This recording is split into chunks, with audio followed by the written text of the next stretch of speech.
መምህር ቃለ ሕይወትም ራሷል የራሴ ተማሪዎች ገጠሙኝ አይደል እንዴ?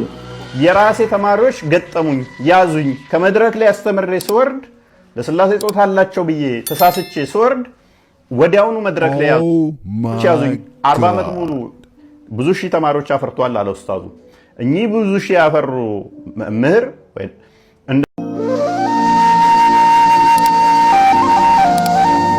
እሱ አባባልም ከሄድን ቲክቶክ ላይ ባንሰማ ኖሮ ማንጠይቃቸው ከሆነ ወይም ማይጠየቁ ከሆነ ተማሪዎቹ ለምን ይዟቸዋል? አዳ የራሳቸው ተማሪዎች እኮ ነው ያዙኝ ያሉት። ሳስተምራቸው የኖርኩት ተማሪዎቼ ዛሬ አስተምሬ ስወርድ ከመድረክ ላይ እዛው ያዙኝ። ኡስታዞቻችሁ ሙስሊሞች ምን ያህል ወራዳና ውሸታ መሆናቸውን ከዚህ መረዳት ትችላላችሁ። አባታችን የሚሉትን ስማውንም ይሄ አዲስ ቃል ነው አሉና የገዛ ተማሪዎች አንቀው ያዙኝ። ከሳስከ ተማሪዎች ገጠድኩ ከዛውን የተያዝኩት ከዛው እኮ መምህር ቃለ ሕይወትም ራሷል የራሴ ተማሪዎች ገጠሙኝ አይደል እንዴ? ይሄ አዲስ ቃል ነው አሉና የገዛ ተማሪዎች አንቀው ያዙኝ። ይሄ አዲስ ቃል ነው አሉና የገዛ ተማሪዎች ያዙኝ አሉ እንጂ ቲክቶከሮችን ሰምቼ ወይንም ቲክቶከሮቹ ብቻ ስላሉ ቀየርኩ ሐሳቤን አላሉ። ይህ አዲስ ቃል ነው። 40 ዓመት ያስተማሩት ከሆነ ኡስታዝ እንዴት አዲስ ቃል ሊሆን ይችላል ለተማሪዎቻቸው? በእንደዚህ አይነት ውሸት ነው እንደ እስልምና የምታጸኑት? ኡስታዝ ሆነ በዚህ መጠን አደባባይ ላይ ስትዋሽ፣ በዚህ መጠን ነጩን ጥቁር ስትል ተከታዮችህ ምን ይላሉ? ምን አይነት ወራዳ ነህ እናት ኡስታዝ? ከአውደ ምሕረት ላይ ስወርድ ወዲያው ተማሪዎቼ ተሳስተሃል ብለው ያዙኝ። እስከዛሬ አስተምረውት ማያውቁትን አዲስ ትምህርት አስተምረዋል ብለው ተማሪዎቼ አንቀው ያዙኝ ያሉ ቲክቶከሮቹን ፈርተው ነው ይቅርታ የጠየቁት እንጂ ለ40 ዓመት ሙሉ ሲያስተምሩት ነበር ብለህ እንዴት ትቀጥፋለህ? እንደዚህ አይነት ወራዳ ቆሻሻነትን ከነብይህ ነው የተማርከው ማለት ነው።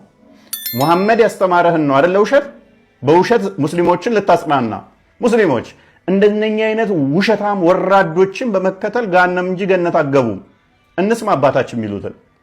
ተሳሳትኩ እኮ ሰውን አደናገርኩ እንዴት ነው ምናምን ስል መች እንዲህ ብለን ተመረን እና አያችሁ፣ ተሳሳትኩኝ መምህሮቼንም እኔም ጠየቅኩ፣ ተሳሳትኩኝ እንዲህ ብዬ ተናገርኩ ስል መች እንዲህ ብለን ተምረን አሉኝ።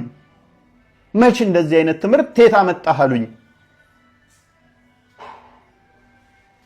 መች ተማርን አሉኝ። እንቀጥል። አንድ ምዕመናኖችን ይቅርታ መጠየቅ አለብኝ አደናግሬያቸው። ስለዚህ በሶስትነቱ በስላሴነቱ ጾታ አንናገርም። ሰው ከሆነ በኋላ ግን የኛን አካል አድርጎ ወደ ቤተ ግዝረት ገባ ይላል። ከዛ ጋር ተያይዞ ነው ያደናገረኝ እንጂ አንናገርም።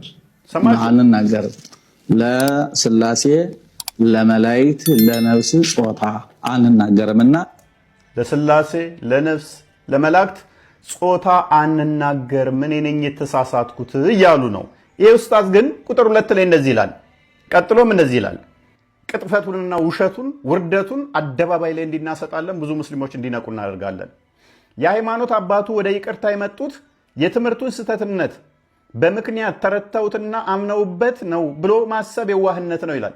አምነው አይደለም ተረተውም አይደለም ይላል። እሺ ለምንድን ነው ታዲያ የሰሞኑ የሶሻል ሚዲያ መንጋ ውግዘት የሰውየውን ክብር የሚገፋ እዚያው ቸርች ውስጥ በእድሜያቸው ባበረከቱት አገልግሎት ሲያላግጥና በደሞዛቸው ጭማር ሲዝትበት የነበረው ጉዳይ ነው። የሰውን ልጅ የኑሮ መሰረትና ማህበራዊ ክብር በማስፈራራትና በሚመጣ ጫና ውስጥ ማንም ሰው ሆዴ ጀርባዬ ብሎ ቃሉን ቢውጥ አይፈረድበትም። እዚህ ላይ ያሸነፈው እውነት ሳይሆን የመንጋው ጉልበት ነው ይላል። እሳቸው ደግሞ ያሉት እንዴት ነው የቀየርኩት ወይንም ደግሞ እንዴት ነው እሱ ይሄ አስተምሮ ትክክል አይደለም ያልኩት አሉ። ገና አስተምሬ ስወርድ በ40 ዓመት የተማርኩት ውስጥ አንድም ቀን እንደዚህ አይነት ተናግሬ ስለማላቅ ተማሪዎቼ ራሱ አንቀውዘውኝ ዛሬ ያስተማሩት አዲስ ነው ኬታ መጡ አሉኝ። እኔም መምህሮቼን ስጠይቅ እንደዚህ አይባልም አሉኝ። ተሳስቻለሁ፣ ምእመኑን ማሳስቻለሁ፣ ይቅርታ በሉኝ እያሉ ነው መምህሩ። ኡስታዙ ካዳ ኬታ አምጥቶ ነው እንደሚቀጥፈው? ምክንያቱም ሙስሊም ነው። ሙስሊም ከሆነ ደግሞ ካልዋሸ ከሙሐመድ የተማረውን የሐሰት አስተምሮ ለማስቀጠል እንዲህ መቅጠፍ አለበት። እሳቸው ግን ምንድነው ያሉት? እንስማቸው። የኔ 100% ስህተት ነው። ይሄ የማን ስህተት ነው አሉ? የኔ ስህተት ነው፣ የቤተ ክርስቲያኒቱ አስተምሮ ነው ይለናል ኡስታዙ። እሳቸው ደግሞ ነው 100% የኔ ስህተት ነው ይላሉ መምህሩ። ታዲያ ኡስታዙ ለምን እንዲህ መዋሸት አስፈለገው? ቁጥር 3 ላይ እንደዚህ ይላል ይቀጥልና ከሁሉ በላይ አእምሮን የሚኮረኩረው አስገራሚው ሽግግር ይህ ነው። በታሪክ እንደምናውቀው በደንብ አስተውሉ። በታሪክ እንደምናውቀው የቤተ ክርስቲያን የዶክትሪን ልዩነቶችና ውግዘቶች የሚካሄዱት ሊቃውንት ተሰባስበው በሚያደርጉት የሲኖዶስ ጉባኤ ነበረ። ዛሬ ግን የቤተ ክርስቲያኒቱ የውሳኔ አሰጣጥ ስርዓት ከጉባኤ ውግዘት ወደ ቲክቶክ ውግዘት ተሸጋግሯል።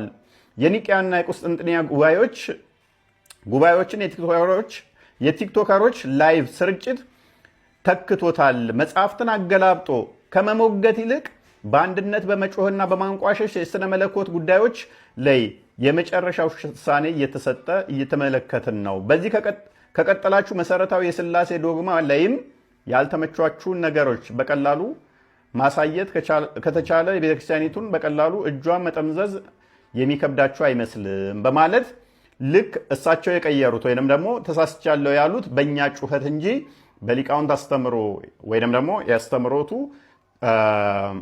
ትክክል እሳቸው አስተምሮቱ ላይ ትክክል ሆነው እኛ በመጮህ እንደዛ እንዳደረግነው ነገር አድርጎ ኡስታዙ ጽፏል። ሙስሊሞች አይምሯችሁን ተጠቀሙ። ኡስታዞቻችሁ እንደዚህ አይነት ወራዳና ቆሻሻ ውሸታም ናቸው። የኛ አስተምሮ ምንድነው በስላሴ ጾታ ጉዳይ ላይ የሚለውን ለምሳሌ